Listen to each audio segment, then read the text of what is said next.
Bonjour, Déborah de Nicole, auteure du livre La victoire de Clarine sur le manipulateur pervers narcissique et créatrice de deux méthodes, l'une sur le pardon, l'autre sur l'estime de soi.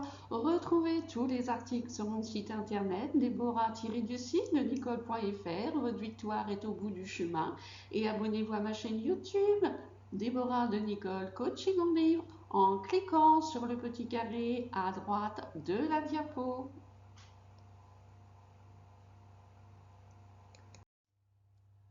Après la vidéo sur les 6 comportements sexuels du manipulateur pervers narcissique, nous allons parler des conséquences des violences sexuelles sur nous, victimes. En effet, les comportements sexuels du manipulateur pervers narcissique sont des agressions à notre encontre.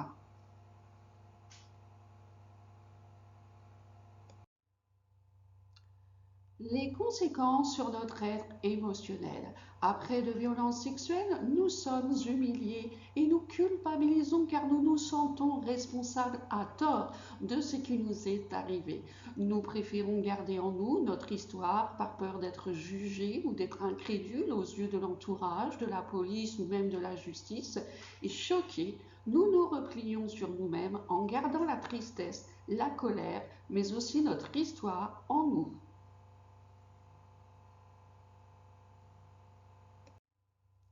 Les conséquences sur notre être psychologique. Lorsque nous subissons des violences sexuelles, nous développons une très grande anxiété, mais aussi d'autres troubles tels que des phobies et des tentatives de suicide à répétition. Pour chercher à oublier cet événement traumatique, nous consommons de l'alcool, de la drogue, des médicaments ou du tabac. Nous devons nous souvenir qu'un acte violent sexuellement sur nous anéantit notre estime de soi.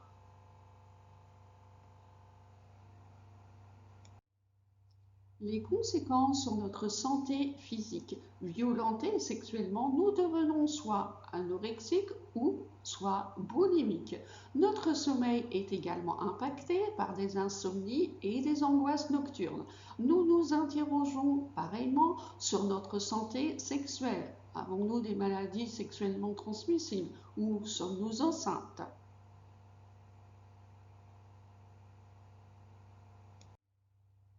Une question, ma réponse. Pourquoi devons-nous parler de notre vécu sexuel subi avec le manipulateur pervers narcissique à un professionnel de santé?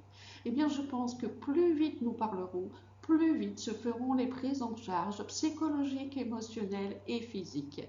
Eh bien, et parce qu'aussi je reste persuadée qu'en libérant notre parole, cela nous permet de prendre conscience de la violence sexuelle faite sur nous au cœur même du couple et qui doit être refusée impérativement.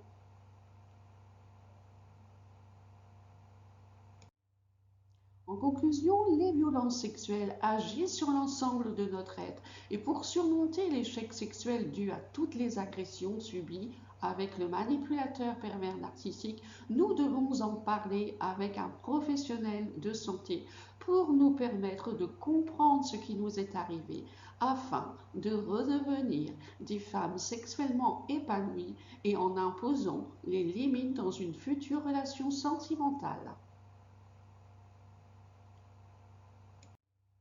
Merci d'avoir visionné cette vidéo et d'y laisser un commentaire. Retrouvez tous les liens d'achat de mon livre La victoire de Clarine sur le manipulateur pervers narcissique ci-dessous. N'hésitez pas à poser vos questions à Déborah-du-6 de nicole.fr.